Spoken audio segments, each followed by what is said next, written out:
This morning we have in the studio writing coach Dr. Nazi Zargarpur, Emmy Award-winning director Gary Bulkin, and spokesperson for the Baha'i world community Farhad Sabatan. And what brings these people of diverse backgrounds together? It's the Baha'i faith and the current situation in Iran. There are 7 Baha'is in Iran that have been in prison for the last 10 months, and until 3 weeks ago, they had no actual charges brought against them and no access to legal representation. This is only the latest chapter in a long, ongoing history of violations of the human rights of the Baha'is in Iran.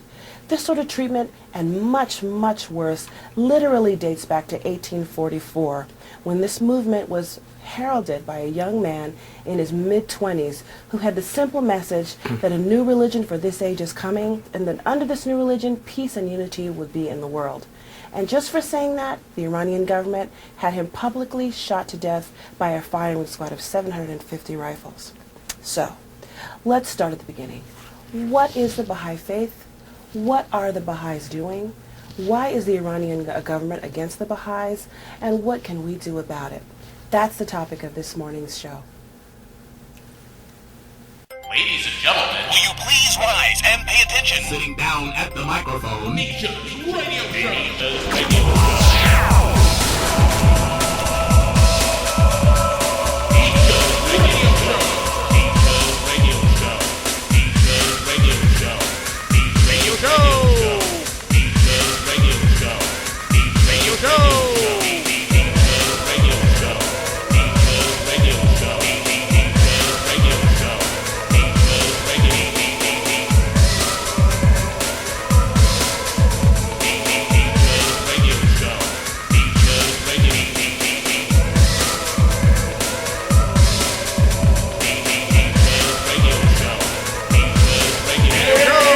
Exclusively. Welcome back, Burbank listeners, to Nisha's radio show on 925 The Y. You can catch me every Thursday at 11 a.m. Pacific Standard Time at 925they.com. This morning we have in the studio members of the Baha'i faith, Nazi, Gary, and Farhad. So what is the Baha'i faith? Well, the message of the Baha'i faith is love, as the message of all religion. And the premise, the idea is oneness. That there is one God who, out of his infinite love for humanity, created us. And that humanity itself is one. And that because of this deep love that God has for us, which is the whole purpose of our creation, he continues to send us messengers or teachers. We call manifestations of God because they manifest the reality of God on this plane, who help guide us, and they do this in a progressive manner, so that the truth of religion is and has always been one truth, but that its shape changes as our shape changes, as humanity advances through time and place, and our needs change. The message evolves. The truth remains the same. Right. But the message evolves to meet our needs and, frankly, our capacity. It's like school in a way. We the math that we learned in the 12th grade doesn't negate the math that we learned in the 4th grade. Right. On the contrary, it affirms it and it adds to it and it builds on it. But our capacity in the 12th grade is greater, and so we get the truth in a greater measure and on more complex levels. Right. So let's go back then. Where is the Baha'i faith from? I mean, if it can be Chicago, I believe. Close. Oh, okay. Baha'i faith, as you mentioned, started in Iran in 1844, when a young merchant in his mid-20s announced that he is a new prophet for this age, and he had brought a message of peace and unity for all mankind. And he actually gave the glad tidings of yet another prophet that is soon going to come after him, and his name was Baha'u'llah, which means glory of God. And Baha'u'llah is the prophet founder of the Baha'i faith, and he also appeared in Iran. He was the son of a minister, but because of his ideas, he was exiled from Iran to what then was the Ottoman Empire, and now it is Iraq, and later on Israel. and he died there. He was exiled with his families, and pretty much all the Baha'i world administrative orders are now in the state of Israel, which used to be Ottoman Empire, Palestine at that time. Okay. Okay. So basically the message is peace and love and all the religions agree. Yes. Yes. And You got a problem with that, Nisha? You got a problem That sounds good, though. That sounds good, right? Yeah, it sounds good. And that really is the purpose of the Baha'i Faith, is to unite humanity in one common race with all kinds of different colors and sizes and shapes, and that's what makes us beautiful, is our diversity.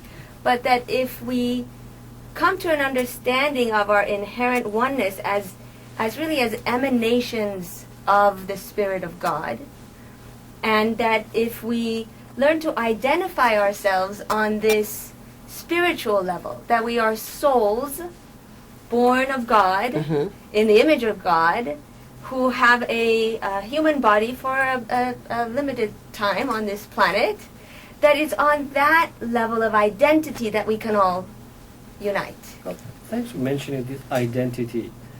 Perhaps a personal aspect of it is that the Baha'i Faith really addresses the issue of alienation. In other words, do I really know who I am? You know, when we start, hating others because of the color of their skins, because of their nationality, do I really know, what human beings are? And am I alienated from myself to figure out why am I here? Where am I going after here? Right. So the Baha'i Faith for me has really clarified that issue, that we are not all aliens, not with ourselves and not with each other. Right. We sort of start drawing these artificial lines for nations and race and gender and all of that. That is what makes us all alien toward each other. Right. And Baha'i Faith is here to remove all these alienations. Yeah. I completely agree with that. That's been my experience, but I was thinking, when I was studying the Baha'i Faith myself and trying to figure out if this was the direction I wanted to take my own life. And, religion is a scary word. I know it was for me, and it tends to be for most of my friends and the people that I experience in this country. Is this idea of religion is this organized thing, and then there's this idea of spirituality, which is like this thing we all want to have, and somehow it's connected, to this thing called religion. Right. And it's kind of been a spooky thing for most people because they avoid religion and yet you want to become spiritual in some way. So for me, the Baha'i Faith, when it has this one principle, which I think is fantastic, which is every day I'm in church, if you will, meaning I'm before God. And so the way I live my life, everything, the way I treat other people, that is my religion. And it's not just on Sunday, or in my case for Jews on Saturday. Right. It's every day. And so that feeling, I think, is what a lot of people are looking for. Certainly I was looking for that. And so the faith teaches that prayer isn't just sitting in a room quietly, although you can do that, nothing wrong with that. Not in my house, it's never quiet. But you can actually, the way you work, the way that you create, because I'm a filmmaker, in a creative process, when you apply yourself at a really high level, that can be a prayer. So just some of these ideas that you're asking what the Baha'i Faith is, it's pretty big, and yet it's very simple. It's really the way that we relate to each other, the way we relate to God, but every minute, every second, the way that we are. And that's something that we go do somewhere else. Yes, and just to wrap that, as we all strive for this living in prayer, this personal transformation, we are in effect transforming the world. That's beautiful. That's beautiful. Well, thank you. I am? Yes. I knew it. When we come back, we're going to learn about what the Baha'is are doing all over the world. But first, Sandy Simmons and Jamie Finley are going to play Imagine by John Lennon. Send me an email. Let me know what you think of Imagine, performed by Sandy Simmons and Jamie Finley. You know the email address, Nisha at nishasradioshow.com.